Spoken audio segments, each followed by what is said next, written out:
The LEGO Star Wars team straddles the line between Battle Pack, playset and display set in 75324 Dark Trooper Attack. Can a LEGO set be everything to all people all at the same time? No, of course not, that would be ridiculous.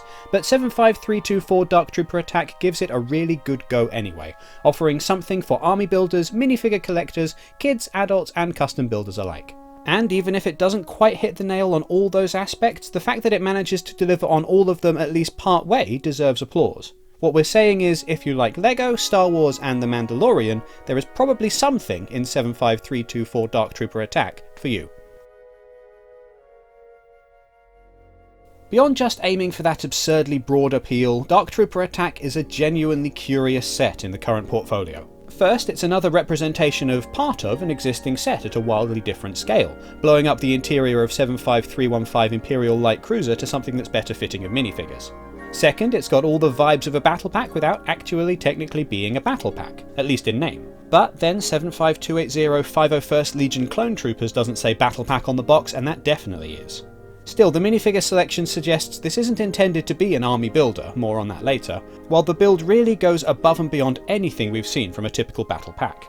That there are only 166 pieces here might seem pretty mystifying by the time you pop the final brick down, because the finished model is surprisingly substantial. For comparison's sake, 75226 Inferno Squad Battle Pack contains 118 pieces, which build into a whole lot of nothing. Even 75262 Imperial Dropship 20th Anniversary Edition contains 125 pieces, just 31 fewer than Dark Trooper Attack, and the difference in the build is night and day.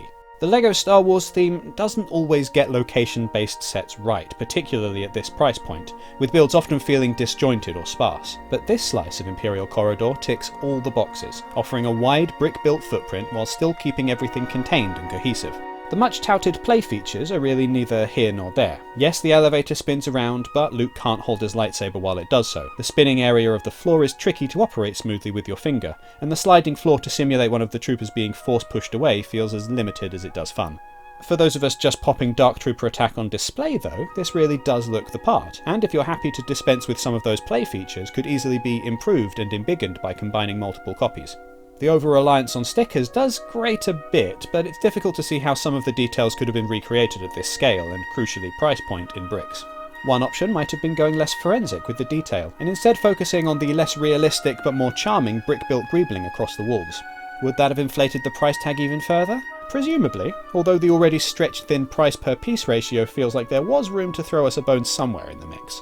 But hey, those Dark Troopers alone will probably sell this set anyway. And whether you're using it as a launching point for your own more detailed take on the Imperial hallway, or are content to just leave it as it comes out of the box, the backdrop on offer in Dark Trooper Attack still feels satisfying for a cheaper LEGO Star Wars playset. For as surprisingly impressive as the hallway is, the meat of Dark Trooper Attack clearly lies in its minifigures, and whether this is intended as a battle pack or not, it's a pretty puzzling lineup. If it is a pseudo-Dark Trooper battle pack, nobody needs an army of Luke Skywalkers, unless you're planning some kind of Legends tribute to Luke. So I just remembered that Luke's evil clone is called Luke Skywalker. And if it's not a battle pack, why do we need 3 Dark Troopers? Would swapping one of them out for another named character from The Mandalorian's second season, one not included in Imperial Light Cruiser for instance, have improved things?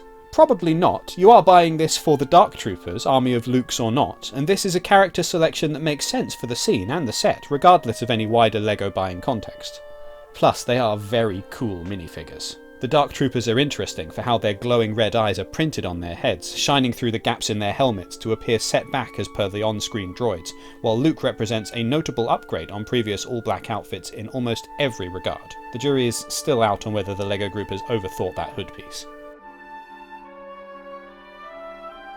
How much are LEGO Star Wars fans willing to pay for the characters they want? Between 75320 Snowtrooper Battle Pack and Dark Trooper Attack, that seems to be the prevailing ethos behind the 2022 range so far. The former set represents a significant price hike on battle packs previous, while this set delivers the same number of minifigures and a handful more basic unprinted elements for another £7 on top of that battle pack. All that said, £25 or $30 US or €30 doesn't feel inherently poor value, mainly because those minifigures are very good, even if 3 are repeated, which is sort of the point, and the corridor scene is actually pretty substantial, particularly next to the likes of last summer's 75310 Duel on Mandalore. It's not a throwaway build on the level of a traditional battle pack, so price comparisons to those sets may be a little unfair.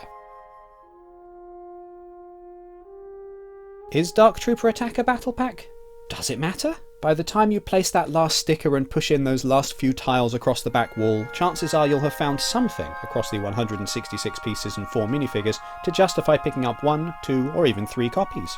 That the parts are so generic and all stickered is really a boon if you can find it at a discount, opening the door to all sorts of Star Wars hallway builds, while the chance to grab 3 very cool Dark Troopers and probably the best Luke Skywalker minifigure yet shouldn't be sniffed at. 75324 Dark Trooper Attack may be a curio in the current portfolio, but it's in all the best ways, delivering a set that definitely isn't perfect in its broad ambitions, but is at least trying to be.